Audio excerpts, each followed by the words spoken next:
ఈరోజు మన సెమీకండక్టర్‌లో మనం ఒక ఇంటర్వ్యూ క్వెషన్ చూద్దాం. ప్రయారిటీ ఇఫ్ అంటే ఏంటి అని అడుగుతున్నాడు. సిస్టమ్ వెరిలాగ్‌లో మనకి ప్రయారిటీ ఇఫ్ అనేది ఉంటుంది.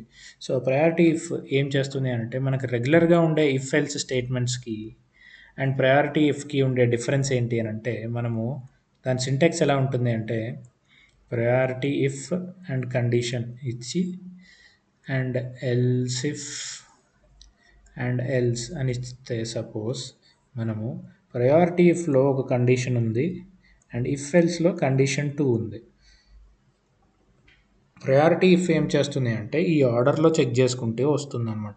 ప్రయారిటీ ఎన్కోడర్ మీకు గుర్తున్నట్టయితే ప్రయారిటీ ఎన్కోడర్ లాగా ఇది వర్క్ చేస్తుంది. సో ఫస్ట్ ఏదైతే కండిషన్ ట్రూ అవుతుందో ఆ కండిషన్తో మనకి ఈ ఇఫ్ ప్రయారిటీ ఇఫ్ మొత్తం ఎగ్జిట్ అవుతుంది అనమాట. సో సపోజ్ మనకి కండిషన్ 1 అంటే ఫస్ట్ కండిషనే ఎగ్జిక్యూట్ అయింది, కరెక్ట్గా ఎన్కౌంటర్ అయింది, ట్రూ అయిపోయింది అనుకుందాం. సపోజ్ ట్రూ అయిపోగానే ఇంకా తర్వాత వచ్చి మళ్ళీ ఇంకా కండిషన్స్ చెక్ చెయ్యదనమాట, డైరెక్ట్గా బయటికి వచ్చేస్తుంది. సో అది ఈ ప్రయారిటీ ఇఫ్ చేసే పని.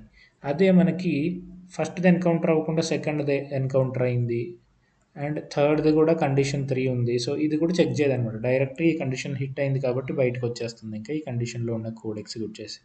అదే మనకి ఇఫ్ కండిషన్ ఎల్స్ కండిషన్ లేదనుకోండి సపోజ్, అండ్ ఏ కండిషన్ కూడా హిట్ అవ్వలేదనుకోండి సపోజ్, సో ఆ టైంలో ప్రయారిటీ ఇఫ్ అనేది మనకి వార్నింగ్ ఇస్తుంది, అసలు ఒక్క కండిషన్ కూడా ఇక్కడ హిట్ అవ్వలేదు, ఇదేమో ప్రయారిటీ ఇఫ్, ఖచ్చితంగా ఒక కండిషన్ ఖచ్చితంగా హిట్ అవ్వాల్సిందే అని.